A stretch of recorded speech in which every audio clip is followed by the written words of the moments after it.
Video শুরুতেই বলে নিচ্ছি, আপনি যদি ভীতু প্রকৃতির হয়ে থাকেন বা আপনি যদি হার্টের রোগী হয়ে থাকেন তাহলে এই ভিডিওটি স্কিপ করে যেতে পারেন।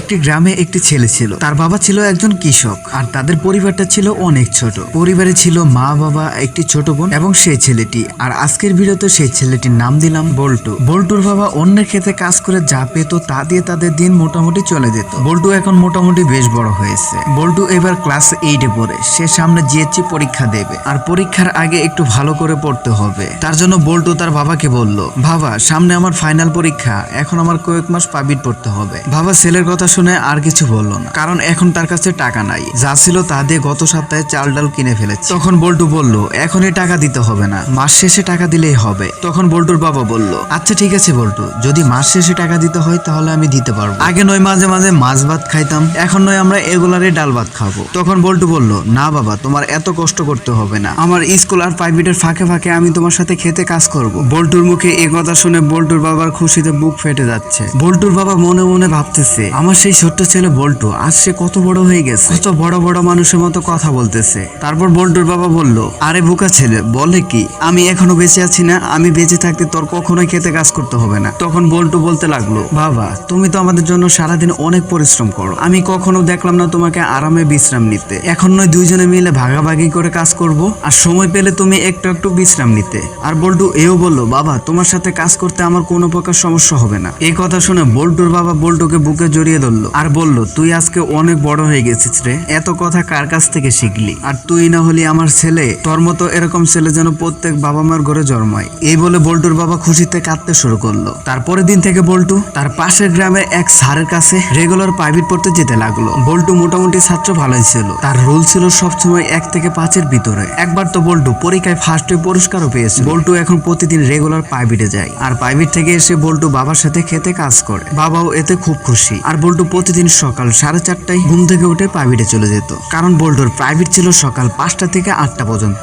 তাই বল্টুকে প্রতিদিন সকাল 4:30টায় ঘুম থেকে উঠতে হতো। আর পাশের গ্রামে যেতে যেতে তার হাফ ঘন্টার মতো সময় লেগে যেত। সবকিছু ভালোই চলতেছিল। একদিন বল্টু তার বাবার সাথে খেতে কাজ করতেছিল, আর সেই সময় তার ক্লাসমেট সেই ক্ষেতের পাশ দিয়ে কোনো এক জায়গায় যেতেছিল। তখন বল্টুকে দেখে বলে, ওই বল্টু, কি রে, কেমন আছিস? সামনে তো পরীক্ষা, লেখাপড়া কেমন চলতেছে? কই প্রাইভেট পড়িস? তখন বল্টু বলল, আমি ভালোই আছি, তোর কি অবস্থা? আর আমি পাশের গ্রামে আকরাম স্যারের কাছে প্রাইভেট পড়ি। তখন বল্টুর বন্ধু বলল, ভালোই, কয়টা থেকে কয়টা পর্যন্ত প্রাইভেট পড়িস? যদি সময় বনে তাহলে আমিও তোর সাথে প্রাইভেট পড়তে যেতাম। তখন বল্টু বলল, কি তুইও প্রাইভেট পড়তে যাবি? তাহলে তো ভালোই হলো, দুইজনে একসাথে প্রাইভেট পড়তে যেতে পারবো। আর বল্টু এও বলল, ভোর 5টা থেকে 8টা পর্যন্ত আমাদের প্রাইভেট পড়ায়। তখন বল্টুর বন্ধু রবিন বলল, তাহলে তো ভালোই, আমিও সকালে ফ্রি থাকি, তাহলে কাল থেকে আমিও প্রাইভেট পড়তে শুরু করব। তখন বল্টু বলল, আচ্ছা ঠিক আছে, কাল ভোর 4:30টায় তাহলে আমাদের বাড়িতে এসে পড়িস। তখন বল্টুর বন্ধু রবিন বলল, আচ্ছা ঠিক আছে, তাহলে তুই এখন কাজ করবি, আমি ভোর 4টায় তোদের বাড়িতে এসে পড়বো, আর আমরা একসাথে মিলে প্রাইভেট পড়তে যাব। তখন বল্টু বলল, আচ্ছা মনে থাকে যেন, তুই যেই ঘুমেলো, তুই তো 10টার আগে ঘুম থেকেই উঠোস না। তুই যদি ভোর 4:30-এ যদি আমাদের বাড়িতে না আসস তাহলে কিন্তু আমি তোর শুয়ে যাবো। তখন রবিন বলল, তুই চিন্তাই করিস না, আমি তার আগে এসে পড়বো। তো এই বলে অভিন চলে গেল। তারপর বল্টুর কাজ করতে করতে সন্ধ্যা লেগে গেল। এখন বল্টু আর বল্টুর বাবা বাড়িতে চলে গেল। বল্টু যথাযথভাবে প্রতিদিনের মতো হাত মুখ দিয়ে পড়তে বসলো, আর ভাবতে লাগলো অভিন যদি কালকে থেকে প্রাইভেট পড়তে যায় তাহলে কতটাই ভালো হবে। দুইজনে একসাথে গল্প করতে করতে প্রাইভেট পড়তে চলে যাব।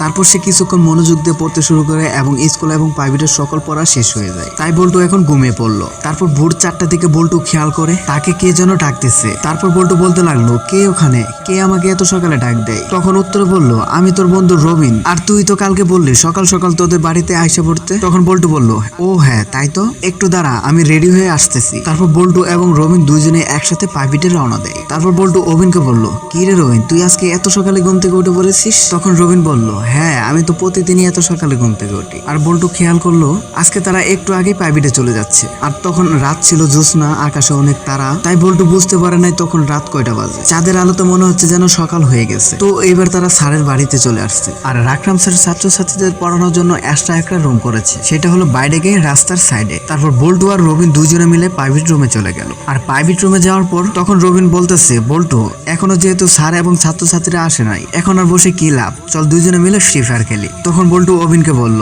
তুই তো জানোসই যে আমার আগে একটা ফোন ছিল, সেই ফোনটা নষ্ট হয়ে গেছে, আর আমাদের ফ্যামিলির অবস্থাটাও ভালো না যে আমি একটা নতুন ফোন কিনবো। তো আমার কাছে এখন ফোন নাই, তুই খেল, আমি খেলতে পারবো না। তখন রবিন বলল, আরে বন্ধু তুই চিন্তাই করিস না, তোর কাছে যে ফোন নাই সেটা আমি আগে থেকে জানি, এই জন্য আমি আমার লগে আমার আম্মুর ফোনটাও নিয়ে আসছি। তুই আমার ফোন দিয়ে গেম খেলবি, আমি আমার আম্মুর ফোন দিয়ে গেম খেলবো। তো এই কথা শোনার পর বল্টু অনেক খুশি হলো। তারপর রবিনের কাছ থেকে একটা ফোন নিয়ে বল্টু আর রবিন দুজনে মিলে একসাথে গেমে ঢুকলো, আর দুইজনে মিলে একটা র্যাঙ্ক ম্যাচে স্টার্ট দিল এবং সেটা বুয়াও করলো। তারপর ম্যাচ শেষে রবিন বলতেছে, বল্টু সারাদিন র্যাঙ্ক ম্যাচ খেলতে আর ভালো লাগে না, চল দুইজনে মিলে একটা কাস্টম খেলি। তখন বল্টু বলল, যদি তোর কাছে কাস্টম থেকে থাকে তাহলে বানা, খেলি। তখন রবিন বলল, তুই একটু স্লো থাক, আমি তোকে কাস্টম বানায় অ্যাড দিতেছি। তারপর যথাযথভাবে বল্টুকে কাস্টম বানায় অ্যাড দিল এবং দুইজনে মিলে সুন্দরভাবে কাস্টমটাও খেললো। কাস্টম খেলা শেষ হলে তারপর রবিন বলতেছে, বল্টু তুই একটু বসে, আমি একটু বাইরে দিয়ে ঘুরে আসতেছি। তারপর বল্টু বলল, আচ্ছা ঠিক আছে, তাড়াতাড়ি আসিস। তো এই বলে যখনই রবিন প্রাইভেট রুম থেকে বের হলো, তার একটু পরেই 20 থেকে 30 সেকেন্ড পরেই মসজিদে আজান হচ্ছে। তখন বল্টু বুঝতে পারলো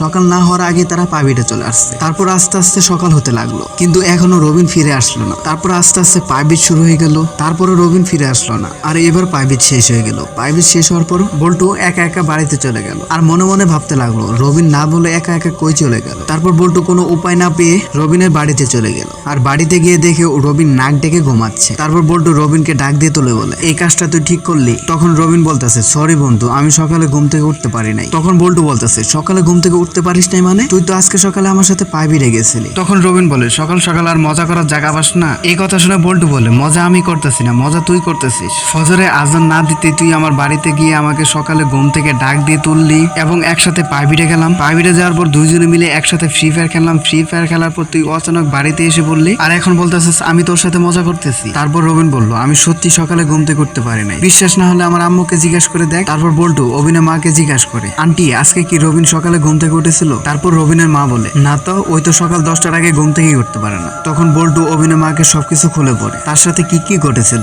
সবকিছু শোনার পর রবিনের মা বুঝতে পারে তার সাথে কি ঘটেছিল। তারপর রবিনের মা বল্টুকে বলে, আমাদের ঘরের পাশে একটা তেঁতুল গাছ আছে। তখন বল্টু বলল, আছে তো। তখন আন্টি বলে, সেই তেঁতুল গাছে একটা জিন আছে, এই জিনটা মাঝে মাঝে রবিনের রূপ নিয়ে আসে। একদিন তো রবিনের মামা এটা দেখে 7 দিন জ্বরে পড়েছিল। ভাগ্যিস ভালো তখন তুমি বুঝতে পারো না সেটা রবিন ছিল না, না হলে তো তোমারও জ্বর এসে পড়তো। এখন থেকে একটু দেখে শুনে চলাফেরা করো। তো এই কথা শোনার পর বল্টু তার বাবাকে বলে, আজকে সকালে আমার সাথে এরকম এরকম ঘটনা ঘটেছিল। তখন বল্টুর বাবা সবকিছু শুনে একটা জ্যোতিষীর কাছ থেকে তাবিজ পরে নিয়ে আসে, আর এরপর থেকে বল্টুর সাথে আর এরকম ঘটনা ঘটে না। সো গাইস, আজকে ভিডিও এই পর্যন্তই। তো ভিডিওটি কেমন লাগলো অবশ্যই কমেন্ট বক্সে জানাতে ভুলবে না, আর চ্যানেলটিতে নতুন হলে চ্যানেলটি সাবস্ক্রাইব করে পাশে থাকা অল নোটিফিকেশন বাটনটি অন করে দিবা। গাইস, তোমাদের জন্য কিন্তু অনেক কষ্ট করে ভিডিও বানাই, প্লিজ প্লিজ প্লিজ তোমরা সবাই মিলে একটু আমাকে সাপোর্ট করবা। তো সবাই ভালো থাকো, সুস্থ থাকো, দেখা হচ্ছে পরবর্তী আরো একটা নতুন ভিডিওতে। আল্লাহ হাফেজ।